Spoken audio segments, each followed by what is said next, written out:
سلامونه او نیکې هیلې احترامات مې ومنئ ګرانو قدرمنو اوریدونکو. تاسو کولی شئ د افغان میډیا څخه د نړۍ تازه او مهم پر وخت خبرونه له موږ واورئ. د افغانستان دوو مهمو سیاسي او پوځي څیرو جنبش ګوند اسلامي مارشال عبدالرشید دوستم او د بل پخوانی والي محمد نور ټینګار کړی چې تر وروستۍ شېبې به د بلخ ولایت دفاع کوي او طالبانو پرمختګ مخه به نیسي. د دې دواړو مشرانو د جمعې پر ورځ د مزار شریف ښار کې خبریالانو ته وویل بلخ کې د افغان امنیتي ځواکونو او ولسي پاڅونوالو چمتو دي چې د طالبانو پر ضد ودرېږي. دوی دا څرګندونې د مزار شریف ښار کې تر یوې مهمې ناستې وروسته وکړې. په دې ناسته کې پریکړه شوې چې عطا محمد نور به د طالبانو پر ضد مقاومت مشري او مارشال عبدالرشید دوستم به یې څارنه کوي. غونډه کې همداراز پریکړه شوې چې د مزار شریف ښار کې د ولایت مقام به د دې مقاومت قومنداني مرکز وي.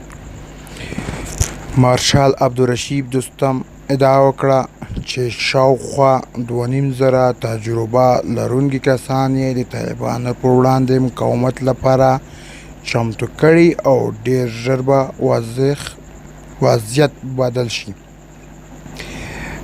د بلخ پخوانی والي عطا محمد نور خبریالانو ته وویل د جمعې پر ورځ مزار شریف ښار کې د افغان امنیتي ادارو او د سیاسي ګوندونو استازو په یوه ګډه غونډه کې ژمنه وکړه چې د طالبانو پرمختګونو پر وړاندې به درېږي.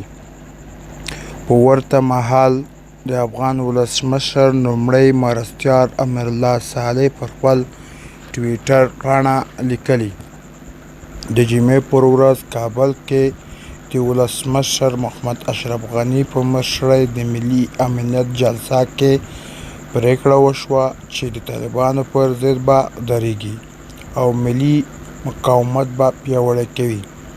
دا په داسې حال کې ده چې د افغانستان یو بل جهادي مشر تورن اسماعیل خان د جمعې پر ورځ له خپلو یو شمېر پلویانو او د هرات ځینو چارواکو سره ځان د طالبانو ته وسپاره. طالبانو ویلي اسماعیل خان په ګډون دوی ته ورتسلیم شوي ټول دولتي چارواکي خوندي دي او ښه چلند ورسره کیږي.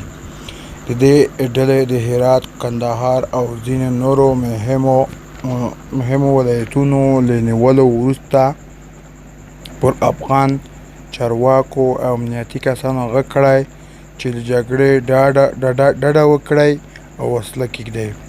طالبانو په تیرو 48 ساعتونو کې په ګڼو ولایتونو کې چټک پرمختګ کړی او دا مهال پر نږدې 20 ولایتي مرکزونه ولکه لري. ګرانو قدرمنو اوریدونکو، زموږ د افغان میډیا چینل هم در سره سبسکرایب کړئ.